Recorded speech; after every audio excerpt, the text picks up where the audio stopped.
মুসলমান মারা যাবে তাকে সুস্থ সুন্দরভাবে গোসল করাইয়া জানাজা পড়াইয়া তাকে মাটি দেবে। এটা পৃথিবীর কেমন ইতিহাস, তার লাশ কবর থেকে উঠিয়ে পোড়ানো হবে, অর্থাৎ তার লাশ পোড়ায় নাই, তার কীর্তিকর্মের ফল এটা। সে নিজেকে ইমাম মাহাদি দাবি করছে। তার দরবারে যত শিরক বেদাত গান বাজনা নর্তকী সব হইতো। এমনকি সে মরার আগে তার কবরের উপরে 12 ফুট উঁচু করে কাবা শরীফ বানিয়েছে। বলেন নাউজুবিল্লাহ, আরো জোরে বলেন নাউজুবিল্লাহ। কাবা কয়টা? এটা কি কবরে থাকে? পৃথিবীর কোথাও কোনো কবরের উপর কাবা শরীফের গিলাপ নাই, নমুনা নাই। কিন্তু সেই নুরা পাগলা সে মরার আগে তার কবর যেখানে হবে সেখানে সে 12 ফিট উঁচু করে কাবার নমুনায় কবর বানাইছে। সেখানে তার ভক্ত বৃন্দরা তারে দাফন করেছে। কিন্তু যারা কালেমার চেতনা লালন করে, যারা ইসলামের চেতনা লালন করে, যারা কাবার চেতনা লালন করে, তারা সহ্য করতে পারে নাই। সহ্য করতে না পারে তার সেই মাজারকে পুড়িয়ে দেওয়া হয়েছে। তার কবরের উপর মাজার বানানো হয়েছে। মাজার তো বাংলাদেশে হাজার হাজার আছে, কোনো অসুবিধা নাই, আমাদের তাদের বিরুদ্ধে কোনো কথাও নাই। কিন্তু কাবা নিয়ে কথা আছে। কাবা নিয়ে অপমান করলে মুসলমান সহ্য করতে পারে না।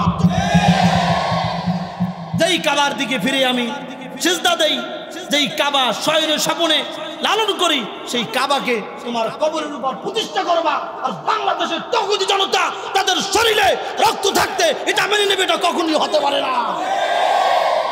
এর দ্বারা শিক্ষা নেওয়া উচিত যে মরার আগে এমন কোন অপকর্ম কুকর্ম করা যাবে না যে মরার পরে আমার লাশ কবরে থাকবে। কথা বলেন ঠিক না ঠিক?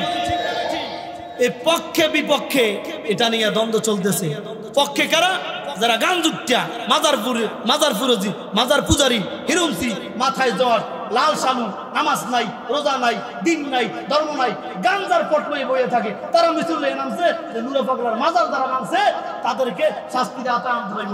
নো, নুরা পাগলার মাজার কেন ভাঙছে সেইটা আগে তদন্ত করতে হবে। কেন সে নিজেকে ইমাম মাহাদি দাবি করছে? কেন তার কবরের মধ্যে সিজদা চালু করছে? কেন তার কবরের জায়গায় নারী পুরুষদের অবাধ মেলামেশা চালু করছে? কেন সে খ্রিস্টানদের এজেন্ট হয়ে খ্রিস্টান ধর্ম প্রচার করার ব্যবস্থা করেছে? এটার বিচার আগে করতে হবে।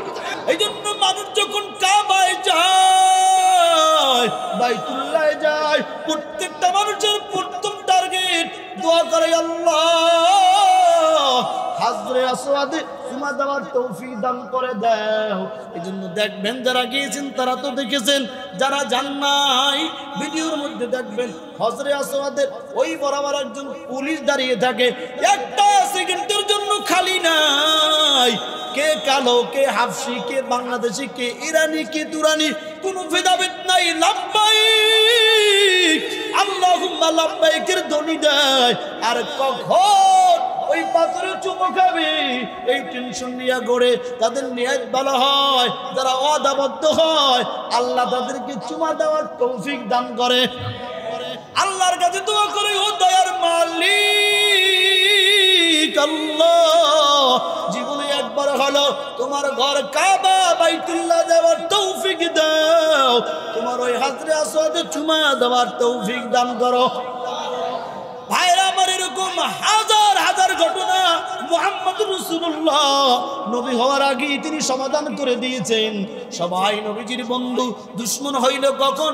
40 বছর একদিন যখন নবীর বয়স, নবী জাবালে নূর হেরা পর্বতে ধ্যান করতেছেন।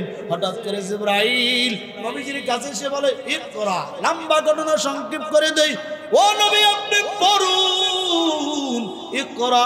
নবী 3 বার জবাব দেয়, আনাবি খারিন, আমি পড়তে জানি না, আমি উম্মি। 4বার যখন জিবরাইল বললেন, ইকরা বিসমি রাব্বিকাল্লাযী খালাক, ও নবী আপনি পড়ুন আপনার প্রভুর নামে যিনি আপনাকে সৃষ্টি করেছে। প্রথম 3 বার বলেন ইকরা, হে নবী পড়ুন। কি পড়বে? কার নামে পড়বে? কোন পড়া পড়বে? কিছুই বলেন নাই, শুধু বলছে পড়ুন। কি পড়বে কিছুই বলা হয় নাই। 4বার যখন জিবরাইল বললেন, ইকরা বিসমি রাব্বিকাল্লাযী খালাক, ও নবী আপনি পড়ুন আপনার প্রভুর নামে যিনি আপনাকে সৃষ্টি করেছেন। এর দ্বারা প্রমাণ হয় দুনিয়ার মুসলমান সর্বপ্রথম যেই পড়া জবানে উচ্চারণ করবে সেটাই হবে আল্লাহর কালামের পড়া। 40 বছরের জিন্দেগি, জন্ম থেকে নিয়ে মক্কার জীবন। মুসলমান যুবক ভাইরা আমার, বৃদ্ধ বাবাজিরা আমার, ভালো করে বুঝবেন, জন্ম থেকে নিয়ে 40 বছরের একটা জিন্দেগি। এই জিন্দেগির মধ্যে মক্কার মধ্যে নবী মুহাম্মদ সাল্লাল্লাহু আলাইহি সাল্লামের কোনো দুশমন নাই। জন্ম থেকে নিয়ে 40 বছর পর্যন্ত মুহাম্মদ রাসূলুল্লাহ সাল্লাল্লাহু আলাইহি ওয়াসাল্লামকে আরবের সবাই ভালোবাসে। কেমন ভালোবাসে? মক্কার মধ্যে, আরবের মধ্যে যত কাজ হয়, মুহাম্মদকে ছাড়া কুরাইশ বংশের লোক, অন্যান্য গোত্রের লোক মুহাম্মদকে ছাড়া কোনো কাজ করে না। কারণ কি? মুহাম্মদ রাসূলুল্লাহ 40 বছর আগে তিনি নবুয়ত প্রাপ্তি হন নাই, তিনি নবী এটাও দাবি করেন নাই। সবার সাথে মিশছেন, সুসম্পর্ক গঠন করেছেন, সুন্দর সুন্দর কথা বলেছেন। রবের কথা বলেন নাই, ধর্মের কথা বলেন নাই, কোরআনের কথা বলেন নাই। কারণ হলো আল্লাহর পক্ষ থেকে এখনো তিনি আদেশ প্রাপ্ত হয় নাই। এই 40 বছরের আগ পর্যন্ত মক্কার সবাই নবীজিকে এমন ভালোবেসেছেন, এমন মহব্বত করেছেন। বিদুরবীর আবু জাহল বা সাইবা, মক্কার বড় বড় লিডারেরা মুহাম্মদ সাল্লাল্লাহু আলাইহি ওয়াসাল্লামকে উপাধি দিলেন সুদুকুল আমিন, বিশ্বাসী। মক্কার লোকেরা, কুরাইশ বংশের লোকেরা, আবু জাহল বা সাইবা সবাই মুহাম্মদ উপাধি দিয়েছে সুদুকুল আমিন, সত্যবাদিতা, ন্যায়পরায়ণতা। কারণ তারা দেখেছে জন্মের পর থেকে মুহাম্মাদের জীবনটা এত সুন্দর, শিশু জীবন নবীজি কাটিয়েছেন, কিন্তু কোথাও কোনো কালিমা নাই। কৌশল জীবন নবীজি কাটিয়েছেন, কোথাও কোনো দুর্নাম নাই, কোনো বদনাম নাই, সুনাম। যৌবন বয়সটা নবীজি কাটিয়েছেন, কোথাও কোনো নবীজির মারামারি নেই, কাটাকাটি নেই। সবাই তাকে মুহাম্মদ করত, ভালোবাসতো, মহব্বত করত। বলে কেমন ভালোবাসতো? আরবের মধ্যে যদি কোনো শারীরিক ব্যবস্থা করা লাগতো, কোনো সমস্যার মধ্যে পড়ে যাইত, সরাসরি তারা কোনো ব্যক্তির কাছে না যাইয়া মুহাম্মদ সাল্লাল্লাহু আলাইহি ওয়াসাল্লামের কাছে যাইয়া বলতেন, তুমি এই মক্কার মধ্যে সবার নজর কেড়েছো, তোমার মতো মক্কার মধ্যে ভালো মানুষ কেউ নাই, তুমি তার সমাধান করে দাও। বলেন আল্লাহু আকবার। কারণ 40 বছর আগে তিনি নবী হন নাই, আল্লাহ তাআলা নবুয়ত দেন নাই। নবী বলেন নাই আমার ধর্ম মানো, লা ইলাহা ইল্লাল্লাহ পড়ো, এই কথা নবী বলেন না। এই জন্য সবার কাছে বন্ধু। বলে কেমন বন্ধু? নবীর বয়স মাত্র 15 বছর। কত বছর? সবাই বলেন 15 বছর বয়সে নবী একটি সংগঠন প্রতিষ্ঠা করলেন, হিলফুল ফুজুল। নাম কি? সংক্ষেপ করে বলি, ওরে যুবক, ও বৃদ্ধ বাবাজিরা, আমার নবীর আদর্শের মতো কোনো আদর্শ নাই, আমার নবীর নীতির মতো কোনো নীতি নাই। কি বলেন? আছে। কতটা আরবের মানুষ নবী মুহাম্মদ সাল্লাল্লাহু আলাইহি ওয়াসাল্লামকে মহব্বত করতেন, ভালোবাসতেন। নবী 15 বছর বয়সে হিলফুল ফুজুল সংগঠন প্রতিষ্ঠা করলেন। বড় বড় গোত্রের লোক সেই সংগঠনের সদস্য হলো। এবার নবীজি সংগঠন কায়েম করার পর, প্রতিষ্ঠা করার পরে 5টা কাজ করার প্রতিজ্ঞা করলেন সবাইকে নিয়ে। কয়টা? সবাই বলেন কয়টা? মাত্র 15 বছর বয়সে হিলফুল ফুজুল সংগঠন প্রতিষ্ঠা করে। সেখানে আরবের বড় বড় গোত্রের বড় বড় লিডাররা সদস্য হয়। এবার নবীজি তাদেরকে নিয়ে 5টি কাজ করার ওয়াদা করাইলেন, প্রতিজ্ঞাবদ্ধ হলেন। দেখেন, নবী যুবক বয়স, ইয়াং বয়সে, সে এখনো নবুয়তি প্রকাশ করে নাই। কত মহান সুচিন্তা আল্লাহ তাআলা নবীজিকে দিয়েছেন। হিলফুল ফুজুল সংগঠন কায়েম করার পর, প্রতিষ্ঠা করার পর 5টা বিষয়ের উপর নবী কাজ করবেন। সবাইকে তিনি ওয়াদা করাইলেন। 1 নম্বর কাজ, 1 নম্বর ওয়াদা, আমরা দেশের অশান্তি দূর করব। বলেন আল্লাহু আকবার। এই সংগঠনের 1 নম্বর কাজ হবে দেশের মধ্যে অশান্তি থাকবে না, আমরা শান্তি প্রতিষ্ঠা করব। ও মুসলমান ইমানদার যুবক বৃদ্ধ বাবাজিরা, আজকে আমাদের দেশে হাজার হাজার সংগঠন প্রতিষ্ঠিত আছে, তারা যদিও স্লোগান দেয় আমরা দেশ শান্তি চাই না, হাঙ্গামা দাঙ্গামা চাই না, বরঞ্চ তাদের দ্বারাই হাঙ্গামা দাঙ্গামা রক্তপাত ঘটে। তাহলে মুহাম্মাদের এক নম্বর প্রতিজ্ঞা, আমার এই সংগঠনের কাজ হবে দেশের মধ্যে কোনো অশান্তি থাকবে না, অশান্তি দূর করব, অশান্তি দূর করলেই শান্তি প্রতিষ্ঠা হবে, ঠিক না বা ঠিক? 2 নম্বর, আমরা বিদেশি পর্যটকদেরকে রক্ষণাবেক্ষণ করব, আমরা তাদের হেফাজত করব, আমরা তাদের রক্ষা করব। যারা বিদেশ থেকে আমাদের দেশে আসবে, পর্যটকের জন্য আসবে, ঘুরতে আসবে, ব্যবসা করতে আসবে, তাদেরকে আমরা নিরাপত্তা দেব, তাদেরকে আমরা রক্ষা করব। কত সুন্দর উদ্যোগ। সবাই বললেন হ্যাঁ, অসুবিধা নাই। যদিও আমাদের বাংলাদেশ 90 ভাগ মুসলমানের দেশ, আমরা পর্যটকদেরকে নিরাপত্তা দেব কখন? আমরাই তো ঘর থেকে বের হই নিরাপত্তাহীন। ওই কাজ করেন আপনারা। এই জন্যই মুহাম্মাদের তরিকা যতদিন পর্যন্ত এই জমিনে প্রতিষ্ঠা না হবে, কোন তন্ত্র মন্ত্র দিয়া জমিনের শান্তি আশা করা যায় না। মুসলমান ভালো করে চিন্তা করবেন, আমি নামাজি, আমি দাড়িওয়ালা, আমি টুপিওয়ালা, আমার নেতাও হবে দাড়িওয়ালা, টুপিওয়ালা, নামাজি। আল্লাহ, আপনি কি বুঝলেন? একটা কথা মনে পড়ছে মাঝখানে, বলেই ফেলি। নামাজ পড়ি যেই নিয়াইতে, রাজনীতি করব ওই নিয়াইতে। রোজা রাখি যেই নিয়াইতে, রাজনীতি করব ওই নিয়াইতে। হজ করব যেই নিয়াইতে, রাজনীতি করব ওই নিয়াইতে। হজ জান্নাতে যাওয়ার মাধ্যম, নামাজ জান্নাতে যাওয়ার মাধ্যম, রোজা জান্নাতে যাওয়ার মাধ্যম। রাজনীতির কারণে নামাজ রোজা বাদ দিয়া রাজনীতি করার কারণে জাহান্নামে যাওয়া লাগে। এই জন্য আমার রাজনীতিটাও হতে হবে মুহাম্মাদের তরিকায়। আমার রাজনীতি যেন আমাকে জাহান্নামে না নিয়ে যায়, আমার রাজনীতি যেন মুহাম্মদুর রাসূলুল্লাহর সাথে কিয়ামতের দিন হাসর করায়, ঠিক না বেঠে?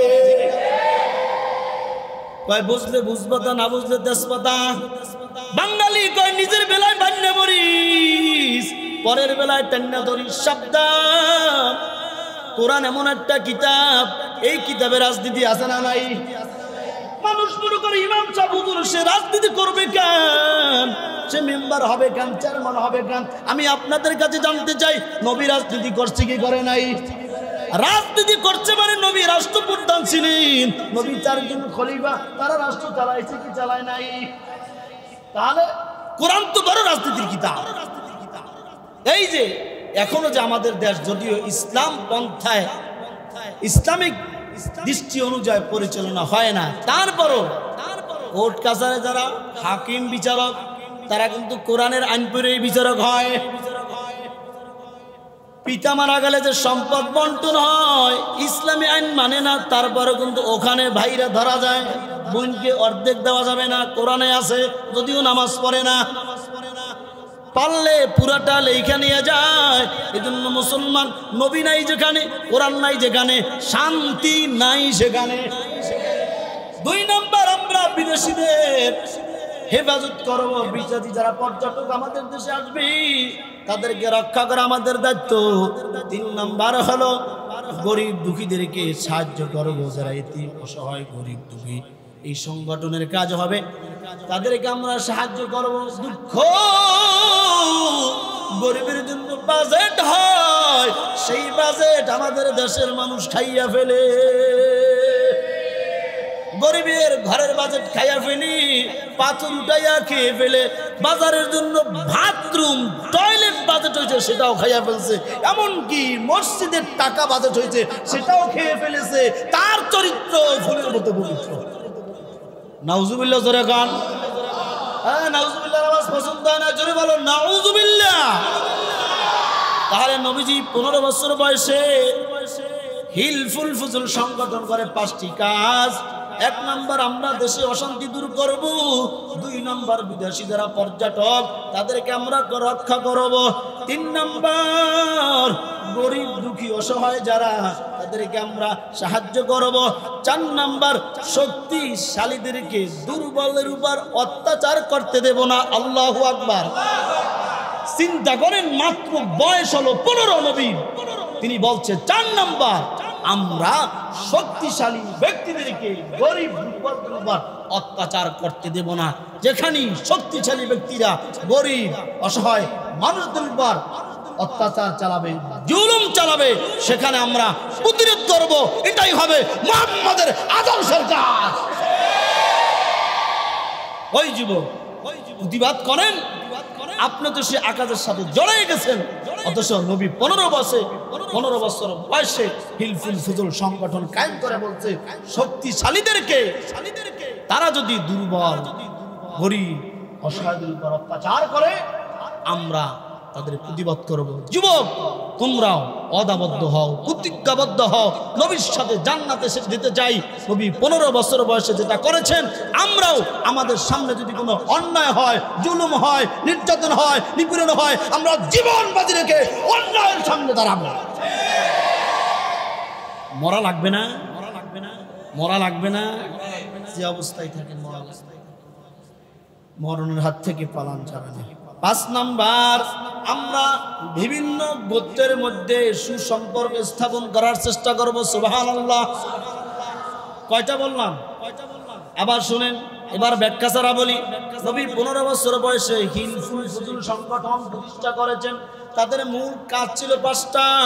1 নাম্বার, আমরা দেশের অশান্তি দূর করব। 2 নাম্বার, বিদেশি পর্যটক যারা আসবে তাদেরকে আমরা রক্ষা করব। 3 নাম্বার, গরিব দুঃখীদেরকে আমরা সাহায্য করব। 4 নাম্বার, শক্তিশালী ব্যক্তিরা যদি দুর্বলদের উপর অত্যাচার করে, জুলুম করে, আমরা তাদেরকে রুখে দেব। 5 নাম্বার, বিভিন্ন গোত্রের মধ্যে আমরা সুসম্পর্ক তৈরি করব। আমরা কি করি? বিভিন্ন গোত্রের মধ্যে দুঃসম্পর্ক তৈরি করি। এর কথা ওর কাছে, ওর কথা ওর কাছে, গোত্র তো দূরের কথা, ভাই ভাইয়ের মধ্যে নিজেরা দ্বন্দ্ব করি, আছে না নাই? তাহলে ভাইরা আমার, নবীজির জীবনের 2টা পার্ট, একটা হলো 40 বছরের জিন্দেগি, আরেকটি হলো 30 বছরের জিন্দেগি। এই যে 15 বছর নবীর বয়স, এটা 40 বছরের জিন্দেগির মধ্যে না বাইরে? জোরে বলেন। নবীজি যেই হিলফুল ফুজুল সংগঠন করছে, 5টা নিয়ম বলছে, কেউ বিরোধিতা করে নাই, সবাই মেনে নিয়েছে। এই মুসলমান ধাপে ধাপে এবার আসেন। নবীজির বয়স হলো 25 বছর। এবার নবীজি বিবাহ করলেন খাদিজাতুল কুবরা রাদিয়াল্লাহু তাআলা আনহাকে। তিনি ছিলেন মক্কার মধ্যে, আরবের মধ্যে সবচেয়ে ধনাঢ্য ব্যক্তি, সবচেয়ে সুন্দরী। কেমন নারীকে নবীজি বিবাহ করলেন? খাদিজাতুল কুবরা রাদিয়াল্লাহু তাআলা আনহার নবীজির বিবাহের আগে আরো 2 জায়গায় বিবাহ হয়েছে। সেখানেও খাদিজাতুল কুবরার সন্তান ছিল, কিন্তু তারপর আল্লাহর বিধান, আল্লাহর খেলা বোঝা যায় না যে নবীজি কোনো দুনিয়ার মোহ ছিল না। তার যৌবনের কোনো চাহিদায় তিনি বিবাহ করেন নাই। যদি যৌবনের চাহিদায় নবীজি বিবাহ করতেন, 25 বছরের যুবক 40 বছরের একজন বৃদ্ধা নারীকে বিবাহ করার কথা না। কথা কয় না? বলে নবীজি কেন করেছেন? আল্লাহর ইশারা। বিভিন্ন ব্যাখ্যাকার কিতাবের মধ্যে লিখেছেন, নবীজি 25 বছর বয়সে 40 বছর বয়সী একজন বিধবা নারীকে কেন বিবাহ করলেন? বলে নবীজি ছোটবেলা থেকে এতিম, মা নাই, বাবা নাই, তার গার্ডিয়ান নাই। এখন স্ত্রী যদি অল্প বয়সে হয়, নবীজি এখনো তার উপর ওহী নাজিল হয় নাই, কালেমার দাওয়াত দেওয়ার প্রসার হয় নাই। নবী যখন ক্লান্ত সালান্ত হয়ে যাবেন, ভয় পাবেন, ঘরে আসলে বউ স্ত্রী যদি অল্প বয়সী হয় সান্ত্বনা দিতে পারবে না। এই জন্য এমন একজন নারীকে স্ত্রী বানাইলেন, তিনি মহাগুণে গুণান্বিত। নবীজি কোরআন নাজিল হওয়ার পরে টেনশনে পড়ে গেছে। ঘরে আসার পরে খাদিজাতুল কুবরা বুঝতে পারেছেন, ডাক দিয়া বলে, আমার স্বামী পয়গম্বর, টেনশনের কোনো কারণ নাই। আমি জানি আপনার মা নাই, বাবা নাই, আপন বলতে কেউ নাই। আপনি কোরআনের দাওয়াত ছড়িয়ে দেন। আপনার ডানে, আপনার বামে, আপনার সামনে, আপনার পিছনে আমি সর্ব অবস্থায় মৃত্যুর আগ পর্যন্ত আছি। আল্লাহু আকবার। ও নবী, আপনি টেনশন করতেছেন, কার কাছে আগে কালেমার কথা বলবেন, কার কাছে আগে কোরআনের কথা বলবেন? ও নবী, টেনশন নাই, আমি আপনার ঘরের নারী, আমি আপনার স্ত্রী, আমাকে সর্বপ্রথম কালিমা পড়িয়ে দেন, লা ইলাহা মুহাম্মাদুর রাসূলুল্লাহ। ভাইরা আমার, আপনারা তো শুধু নবী নবী করে জীবন দিয়ে দেন, কিন্তু নবীর আদর্শ নাই, নবীর জীবনের সাথে আপনাদের সম্পর্ক নাই। আমি আপনাদের কাছে জানতে চাই, নবীজির বিবাহ হয়েছে কত বছর বয়সে? যেই নারীকে বিবাহ করেছে তার বয়স কত বলেন তো? এই নবীজি আর খাদিজার মধ্যে বিবাহ হওয়ার পরে নবীজির সন্তান ছিল কয়জন বলেন? নবীজির মোট সন্তান কয়জন? আর খাদিজার গর্ভ থেকে নবীজির সন্তান এসেছে দুনিয়াতে কয়জন? একজন বলেন। কারো কি জানা আছে? দুই একজনের নাম জানা আছে, অথচ ধুমাই আমাকে বদনাম করে। খারাই যান, বইয়া যান, হইয়া যান বলেন। খালি ফাতেমাকে জানছেন আর জানছেন হাসান আর হুসাইনকে। বাকি নবীজির মোট সন্তান হলো 7 জন। কয়জন? জোরে বলেন কয়জন? সব তো জানছেন। নবীজির সন্তান মোট কয়জন? সবাই বলেন কয়জন? আর মিয়া লাফালাফি পরে করেন, আগে জানেন, আগে বুঝেন, তারপরে আলেমদের সম্পর্কে মন্তব্য করতেন। কেডা ওহাবি আর কেডা খারেজি আর কেডা কোন দলের সেটা আগে নির্ণয় করি না, আগে নিজের নবীর জীবনী সম্পর্কে পূর্ণাঙ্গ জানেন। যদি একটু জানিয়ে ফল পাইতেন না, আপনি কেমন নবীজির উম্মত, কেমন নবীজির আশেক, যে নবীজির সন্তান কয়টা সেটা আজ পর্যন্ত জানেন না। কি দুঃখ লাগার কথা, কি কথা না? নবীজির মোট সন্তান হলো 7 জন। কয়জন? কয়জন? 6 জন হলো খাদিজাতুল কুবরা রাদিয়াল্লাহু তাআলা আনহার গর্ভে থেকে, আর একজন হলো মারিয়া কিফতিয়া রাদিয়াল্লাহু তাআলা আনহার গর্ভ থেকে। খাদিজার গর্ভে 6 জন সন্তানের নাম বলি। 1 নম্বর কাসেম, 2 নম্বর আব্দুল্লাহ, 3 নম্বর হলো জায়নাব, 4 নম্বর হলো রুকাইয়া, 5 নম্বর হলো উম্মে কুলসুম, 6 নম্বর হলো ফাতিমা। আর মারিয়া কিফতির ঘরে একজন ছেলে সন্তান হয়েছিল, তার নাম ছিল ইব্রাহিম। সন্তান একজন কাসেম, তিনি হলো সন্তান ছেলে, তাকে আল্লাহ তাআলা নবজাতক অবস্থায় দুনিয়া থেকে নিয়ে গেছেন। 2 নম্বর পুত্র সন্তান আব্দুল্লাহ, তাকে আল্লাহ তাআলা নবজাতক অবস্থায় দুনিয়া থেকে নিয়ে গেছেন। 3 নম্বর পুত্র সন্তান মারিয়া কিফতিয়া, তার গর্ভে ইব্রাহিম, তাকে আল্লাহ তাআলা দুনিয়া থেকে নিয়ে গেছেন। কেন নেছেন, কি জন্য নেছেন, এটা জানে কে? জোরে বলেন, কে জানে? কিন্তু অনেকে জানি না যে নবীজির ছেলে ছিল। নবীজির 3 জন ছেলে ছিল, এটা অধিকাংশ উম্মতি জানে না। নবীজির বংশ বিস্তার হয়েছে মেয়েদের দ্বারা, মেয়েদের মধ্যেও কিন্তু ফাতেমাতুজ জোহরা রাদিয়াল্লাহু তাআলা নামটা আমাদের মধ্যে প্রসিদ্ধ। কেন জানবেন না নবী সম্পর্কে ভাই? কেন এত দ্বন্দ্ব আমাদের মধ্যে? এই জন্য আমি বারবার বলি, নবীজির জীবনী পড়েন, সমস্ত ভুল ভেঙে যাবে। আল্লাহ বোঝার তৌফিক দান করেন। আরো জোরে বলেন আমিন। আর আমি আপনাদের কাছে আবার জানতে চাই, নবীজির সন্তান মোট কয়জন? 1 নম্বর কাসেম, 2 নম্বর আব্দুল্লাহ, 3 নম্বর জায়নাব, 4 নম্বর রুকাইয়া, 5 নম্বর উম্মে কুলসুম, 6 নম্বর ফাতিমা, 7 নম্বর মারিয়া কিফতিয়ার একজন স্ত্রী ছিল নবীজির, তার গর্ভে ইব্রাহিম। এরা সবাই, এই 3 জন ছেলে সবাই শিশু অবস্থায়, নবজাতক অবস্থায় আল্লাহ তাআলা তার দরবারে নিয়ে গেছেন। এটার ব্যাখ্যা বিশ্লেষণ আল্লাহ বাকি ভালো জানে। অনেকে যদিও এটার ব্যাখ্যা বিশ্লেষণ করেছেন, একটা ধারণা দিয়েছেন, নবীর ছেলে যদি বেঁচে থাকতো তাহলে নবীর পরে নবীর ছেলেকে মানুষ বেশি অতি ভক্তি শ্রদ্ধা করতো, এমনকি নবীর চাইতেও বেশি জানতে পারতো। এই জন্য আল্লাহ তাআলা নিয়ে গেছে। নবীর পরে নবী নাই, নবী শেষ নবী, নবী শ্রেষ্ঠ নবী। ঠিক না ঠিক? ভাইরা আমার, তাহলে 40 বছর বয়সে নবীজির আরবের মধ্যে কোনো দুশ্মন নাই, সবাই তাকে মহব্বত করে, ভালোবাসে। এই জন্য হিলফুল ফুজুল সংগঠন করছে, সবাই নবীজির সিদ্ধান্ত মেনে নিয়েছে। শুধু তাই নয়, আরো বড় বড় যত ঘটনার সম্মুখীন হইতেন, দুর্ঘটনার সম্মুখীন হইতেন, আরবের মানুষেরা নবীজির কাছে আসতেন। কাবা ঘর পুনর্নির্মাণ হবে, নবীজির বয়স ওই মুহূর্তে 35 বছর। কাবা ঘর নির্মাণ করার পর একটি পাথর আছে, হাজরে আসওয়াদ, জান্নাতি পাথর, ওইটা ওই জায়গাকে স্থাপন করবেন। আরবের সব মানুষেরা, সব গোত্রের মানুষরা ওই পাথরটাকে কাবা ঘরে লাগানোটা সৌভাগ্য মনে করতেন, নিজেদের জন্য ভাগ্যের ব্যাপার মনে করতেন। কিন্তু কে লাগাবে, দ্বন্দ্ব লেগে গেছে। এমনকি যুদ্ধের মতো লেগে যাবে এমন একটা পরিস্থিতি। এই মুহূর্তে তাদের একজন লিডার ডাক দিয়া কয়, পাথর লাগান নিয়ে দ্বন্দ্ব করে কোনো লাভ নাই, ঝগড়া করে কোনো লাভ নাই। আগামীকাল সকাল বেলায় হেরেমে যে ব্যক্তি প্রবেশ করবে তাকে দিয়ে আমরাই পাথর কাবা করে লাগাবো। পরের দিন সকালবেলা সমস্ত গোত্রের লোক আসছে, আইসা থাকে সর্বপ্রথম আব্দুল্লাহর বেটা মুহাম্মদ রাসূলুল্লাহ সাল্লাল্লাহু আলাইহি ওয়াসাল্লাম কাবা শরীফে প্রবেশ করেছেন। মাত্র 35 বছর বয়স।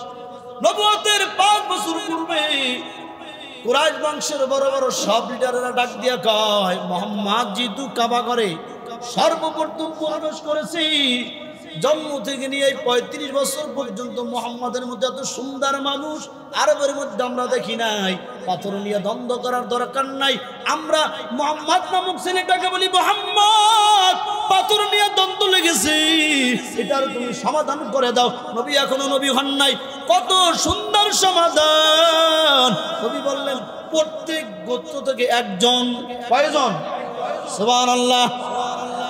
প্রত্যেক গোত্র থেকে একজন একটা চাদর বিছানো হলো, চাদরটার মাঝখানে পাথর রাখা হলো।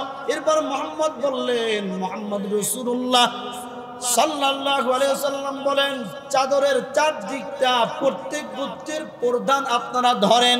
সবাই চাদর ধরে, চাদরটা জাগাইলো, আর পাথরটা আপনার নবী আমার নবী রাহমাতুল লিল আলামিন ওই কাবা ঘরে লাগিয়ে দিয়েছে। ওটার নাম হলো হজরে আসওয়াদ। ওটা ছিল আবিয়াস, একবারে ধবধবে সাদা। ওই পাথরটা চুমা দেওয়ার জন্য যারা মক্কায় যায় পাগল, কারণ ওই পাথরে যারা চুমু দেয় তাদের গুনাহ পাথরে টেনে নেয়। আল্লাহু আকবার। এই জন্য মানুষ যখন কাবায় যায়, বাইতুল্লাহ যায়, প্রত্যেকটা মানুষের প্রথম টার্গেট দোয়া করে, আল্লাহ হাজরে আসওয়াদে চুমা দেওয়ার তৌফিক দান করে দাও। এই জন্য দেখবেন যারা গিয়েছেন তারা তো দেখেছেন, যারা যান নাই ভিডিওর মধ্যে দেখবেন হজরে আসওয়াদের ওই বরাবর একজন পুলিশ দাঁড়িয়ে থাকে, একটা সেকেন্ডের জন্য খালি নাই। কে কালো, কে হাফসি, কে বাংলাদেশি, কে ইরানি, কে তুরানি, কোনো ভেদাভেদ নাই। লাব্বাইক আল্লাহুম্মা লাব্বাইকের ধ্বনি দেয়। আর কখন ওই পাথরে চুমো খাবে এই টেনশন নিয়ে গড়ে তাদের নিয়ত ভালো হয়, যারা ওয়াদাবদ্ধ হয় আল্লাহ তাদেরকে চুমা দেওয়ার তৌফিক দান করে। আল্লাহর কাছে দোয়া করে, ও দয়ার মালিক আল্লাহ, জীবনে একবার হলো তোমার ঘর কাবা বাইতুল্লাহ যাওয়ার তৌফিক দাও, তোমার ওই হজরে আসওয়াদে চুমা দেওয়ার তৌফিক দান করো। ভাইরা আমার, এরকম হাজার হাজার ঘটনা মুহাম্মদ রাসূলুল্লাহ নবী হওয়ার আগে তিনি সমাধান করে দিয়েছেন। সবাই নবীজির বন্ধু, দুশ্মন হইল কখন? 40 বছর একদিন যখন নবীর বয়স, নবী জাবালে নূর হেরা পর্বতে ধ্যান করতেছেন। হঠাৎ করে জিবরাইল নবীজির কাছে এসে বলে, ইকরা। লম্বা ঘটনা সংক্ষেপ করে দেই, ও নবী আপনি পড়ুন। ইকরা। নবী 3 বার জবাব দেয়, আনাবি খারিন, আমি পড়তে জানি না, আমি উম্মি। 4বার যখন জিবরাইল বললেন, ইকরা বিসমি রাব্বিকাল্লাযী খালাক, ও নবী আপনি পড়ুন আপনার প্রভুর নামে যিনি আপনাকে সৃষ্টি করেছে। প্রথম 3 বার বলেন ইকরা, হে নবী পড়ুন। কি পড়বে, কার নামে পড়বে, কোন পড়া পড়বে, কিছুই বলেন না, শুধু বলছে পড়ুন। কি পড়বে কিছুই বলা হয় নাই। 4বার যখন জিবরাইল বললেন, ইকরা বিসমি রাব্বিকাল্লাযী খালাক, ও নবী আপনি পড়ুন আপনার প্রভুর নামে যিনি আপনাকে সৃষ্টি করেছেন। এর দ্বারা প্রমাণ হয় দুনিয়ার মুসলমান সর্বপ্রথম যেই পড়া জবানে উচ্চারণ করবে সেটাই হবে আল্লাহর কালামের পড়া। কথা বলেন ঠিক না বা ঠিক? ও মুসলমান, আমি সব সময় বলি কোরআন আল্লাহর কিতাব। লক্ষ লক্ষ কোটি কোটি মুসলমান কোরআন পড়ার তো দূরের কথা, কোরআনটা কেমন, কতটুকু ওজন, অক্ষরগুলা কিরকম এটা আজ পর্যন্ত খুলে দেখে নাই। এমনকি এইরকম কপাল পোড়া হাজার হাজার নামী মুসলমান আছে যারা কোরআন পড়ে, টুপি পরে, দাড়ি রাখে, নামাজ পড়ে, এদেরকে গালি দেয়। আছে না নাই? খোদার কসম যারা টুপিওয়ালা কোরআনওয়ালাদেরকে গালি দেয় এরা মুসলমান না, এরা মুসলমান নামের মুনাফিক আর বেঈমান।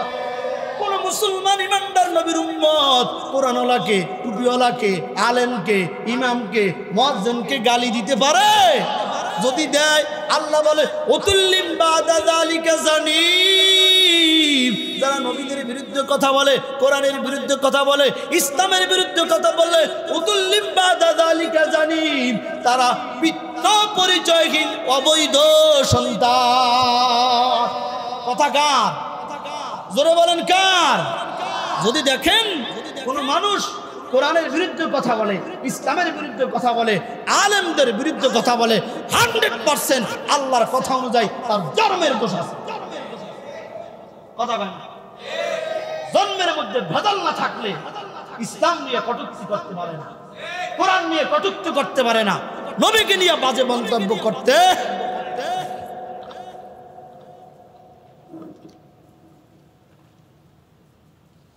আল্লাহ পাক আমাদেরকে বুঝার তৌফিক দান করেন। আরো জোরে বলেন আমিন।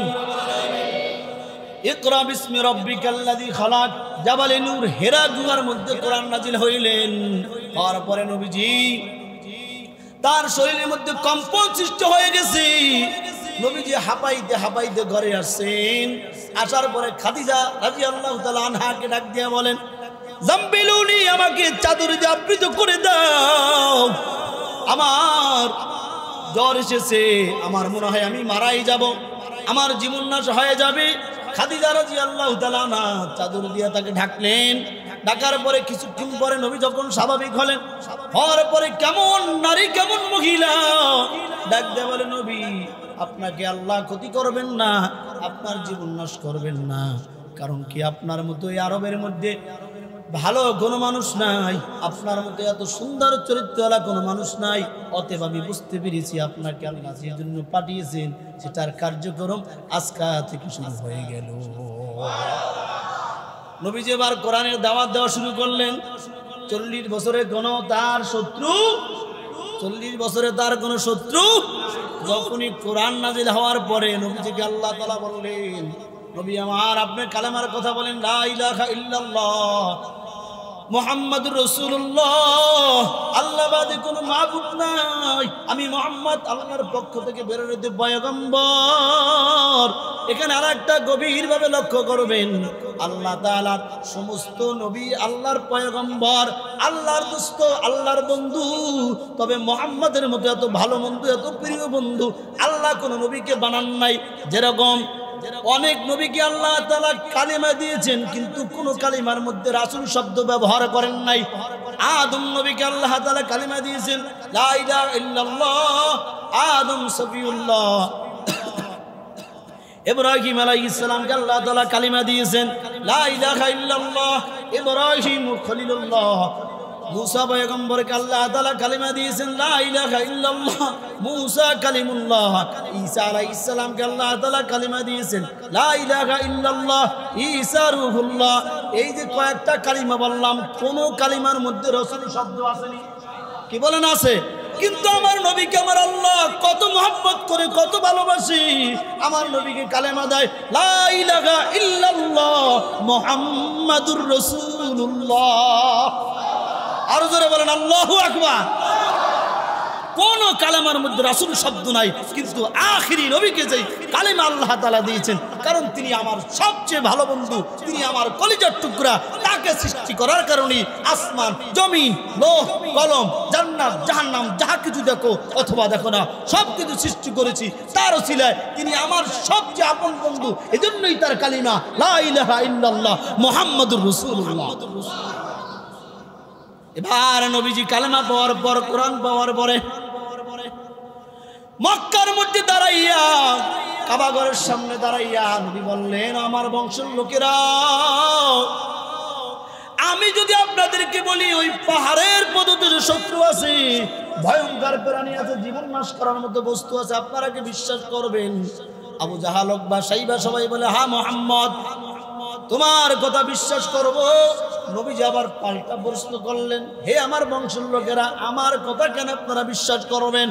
এবার আবু জাহল, উতবা, শাইবা সবাই নবীজির সামনে দাঁড়ায় বলে, তোমার কথা এই জন্যই আমরা বিশ্বাস করব, জন্ম থেকে নিয়ে তোমার বয়স এখন 40 বছর। এই 40 বছর তুমি আমাদের কাছেই বড় হয়েছ, তোমার জীবন সম্পর্কে আমাদের ধারণা আছে। তুমি কোনোদিন মিথ্যা বলো নাই, কোনোদিন প্রতারণা করো নাই, কোনোদিন মানুষকে বকা দাও নাই, কোনোদিন মানুষের সাথে ঝগড়া লিপ্ত হও নাই। এই জন্য তুমি যদি বলো পাহাড়ের পদদেশে শত্রু আছে, জীবন নাশ করার মতো প্রাণী আছে, তাহলে তোমার কথা আমরা নির্দ্বিধায় বিশ্বাস করে নেব। এবার মুহাম্মদ রাসূলুল্লাহ ডাক দিয়া বলে, ও আমার বংশের লোকেরা, আমার কথা যদি বিশ্বাস হয় তাহলে শুনে নেন, 40 বছর একদিন এখন আমার বয়স। এই 40 বছর পর্যন্ত আমি ছিলাম শুধু মুহাম্মদ, আজকে থেকে মুহাম্মাদুর রাসূলুল্লাহ। আপনারা সবাই বলেন লা ইলাহা ইল্লাল্লাহ মুহাম্মাদুর রাসূলুল্লাহ। ও আমার বংশের লোকেরা, আবু জাহল, উতবা, শাইবা, ও আমার চাচারা, আপনারা এখন বলেন লা ইলাহা ইল্লাল্লাহ মুহাম্মাদুর রাসূলুল্লাহ। আল্লাহ বাদে কোনো মাবুদ নাই, আমি মুহাম্মদকে শেষ নবী হিসাবে মেনে নেন। এখনই শত্রু শুরু হয়ে গেল।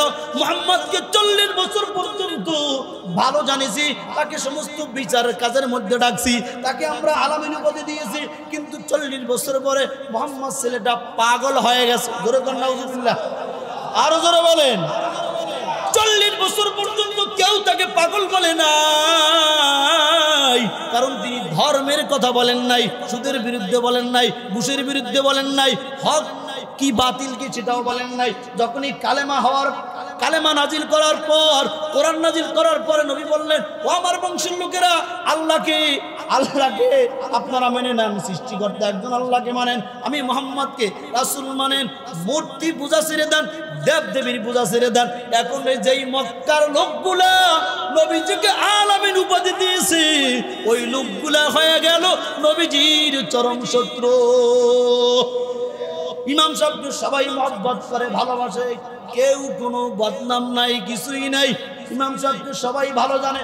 এতদিন তো ভালোই জানতাম, কিন্তু ইমাম সাহেব এখন সুদের বিরুদ্ধে কথা বলে, ঘুষের বিরুদ্ধে কথা বলে, দুর্নীতির বিরুদ্ধে কথা বলে, হারামের বিরুদ্ধে কথা বলে, সুদখোরের বিরুদ্ধে কথা বলে, জুয়ার বিরুদ্ধে কথা বলে। এটা ভালো না, এটা পাগল কথা বলেন, আছে না নাই? তাহলে নবীজিকে যারা পাগল বলেছে সত্য কথা বলার কারণে, আজও ইমাম আলেম ওলামাদেরকে যারা পাগল বলে, তারা আবু জাহল, উতবা, শাইবার গোষ্ঠী।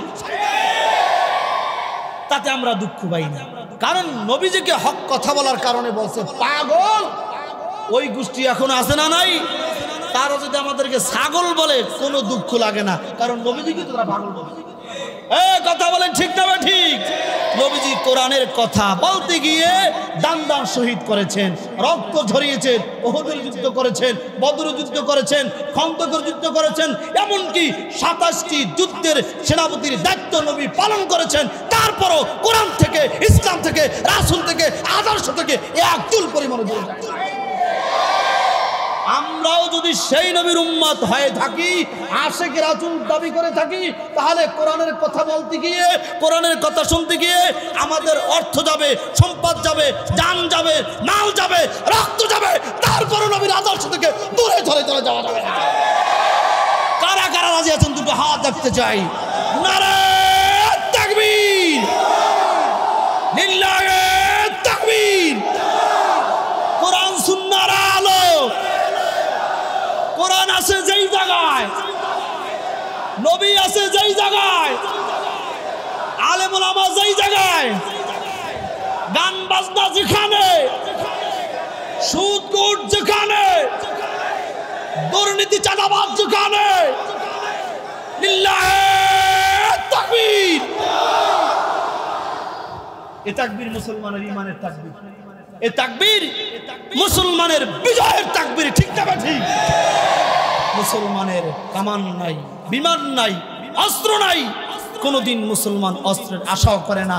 তবে মুসলমানের কাছে যে অস্ত্র আছে, লা ইলাহা ইল্লাল্লাহর অস্ত্র, নারে তাকবীর, আল্লাহু আকবারের অস্ত্র, এই অস্ত্র দিয়া যদি এখনো বাংলার জমিনে নারে তাকবীর আল্লাহু আকবারের ধ্বনি দেওয়া যায়, তাহলে আমার বিশ্বাস সেই দিন আর বেশি দূরে নয় যেই দিন এই বাংলার জমিনে কালেমার পতাকা পত্র। আজকে সোশ্যাল মিডিয়ায় বিভিন্নভাবে উস্কানি দেওয়া হয়। আপনারা দেখেছেন নুরা পাগলা নামে একজন ব্যক্তি, তার মাজারকে পুড়িয়ে, তার লাশকে পুড়িয়ে দেওয়া হয়েছে। এটা কিন্তু ব্যাপক পরিমাণে সোশ্যাল মিডিয়ায় ভাইরাল হয়েছে, পুরানোটা ভাইরাল হয়েছে, ভাঙ্গাটা ভাইরাল হয়েছে। কিন্তু এটা তো হওয়ার কথা ছিল, মুসলমান মারা যাবে তাকে সুস্থ সুন্দরভাবে গোসল করাইয়া জানাজা পড়াইয়া তাকে মাটি দেবে। এটা পৃথিবীর কেমন ইতিহাস, তার লাশ কবর থেকে উঠিয়ে পোড়ানো হবে, অর্থাৎ তার লাশ পোড়ায় নাই, তার কীর্তিকর্মের ফল এটা। সে নিজেকে ইমাম মাহাদি দাবি করছে। তার দরবারে যত শিরক, বেদাত, গান বাজনা, নর্তকী সব হইতো। এমনকি সে মরার আগে তার কবরের উপরে 12 ফুট উঁচু করে কাবা শরীফ বানিয়েছে। বলেন নাউজুবিল্লাহ, আরো জোরে বলেন নাউজুবিল্লাহ। কাবা কয়টা? এটা কি কবরে থাকে? পৃথিবীর কোথাও কোনো কবরের উপর কাবা শরীফের গিলাপ নাই, নমুনা নাই। কিন্তু সেই নুরা পাগলা সে মরার আগে তার কবর যেখানে হবে সেখানে সে 12 ফিট উঁচু করে কাবার নমুনায় কবর বানাইছে। সেখানে তার ভক্ত বৃন্দরা তারে দাফন করেছে। কিন্তু যারা কালেমার চেতনা লালন করে, যারা ইসলামের চেতনা লালন করে, যারা কাবার চেতনা লালন করে, তারা সহ্য করতে পারে নাই। সহ্য করতে না পারে তার সেই মাজারকে পুড়িয়ে দেওয়া হয়েছে, তার কবরের উপর মাজার বানানো হয়েছে। মাজার তো বাংলাদেশে হাজার হাজার আছে, কোনো অসুবিধা নাই, আমাদের তাদের বিরুদ্ধে কোনো কথাও নাই। কিন্তু কাবা নিয়ে কথা আছে, কাবা নিয়ে অপমান করলে মুসলমান সহ্য করতে পারে না। যেই কাবার দিকে ফিরে আমি সিজদা দেই, যেই কাবা শয়নের স্বপ্নে লালন করি, সেই কাবাকে তোমার কবরের উপর প্রতিষ্ঠা করবা। আর বাংলাদেশের তৌহিদি জনতা তাদের শরীরে রক্ত থাকতে এটা মেনে নেবে, এটা কখনোই হতে পারে না। এ দ্বারা শিক্ষা নেওয়া উচিত যে মরার আগে এমন কোনো অপকর্ম কুকর্ম করা যাবে না যে মরার পরে আমার লাশ কবরে থাকবে। কথা বলেন ঠিক না বেঠিক? এই পক্ষে বিপক্ষে এটা নিয়ে দ্বন্দ্ব চলতেছে। পক্ষে কারা? যারা গান জুটিয়া মাজার ফুরজি, মাজার পূজারি, হিরুমসি, মাথায় জ্বর, লাল শালু, নামাজ নাই, রোজা নাই, দিন নাই, ধর্ম নাই, গাঞ্জার পট লয়ে বয়ে থাকে। তারা মিছিল লয়ে নামছে যে নুরা পাগলার মাজার যারা ভাঙছে তাদেরকে শাস্তি দেওয়া আনতে হইব। নো, নুরা পাগলার মাজার কেন ভাঙছে সেইটা আগে তদন্ত করতে হবে। কেন সে নিজেকে ইমাম মাহাদি দাবি করছে? কেন তার কবরের মধ্যে সিজদা চালু করছে? কেন তার কবরের জায়গায় নারী পুরুষদের অবাধ মেলামেশা চালু করছে? কেন সে খ্রিস্টানদের এজেন্ট হয়ে খ্রিস্টান ধর্ম প্রচার করার ব্যবস্থা করেছে? এটার বিচার আগে করতে হবে। আল্লাহ তাআলা আমাদের সবাইকে বোঝার মতো তৌফিক দান করেন। আমরা এই পৃথিবীতে একজনের বিধানই মানি, তিনি হলেন আল্লাহ।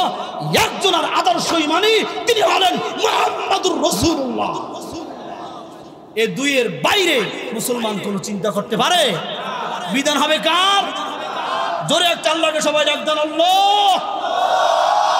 এটা মুসলমানের আওয়াজ। আরো জোরে বলেন আল্লাহু আকবার।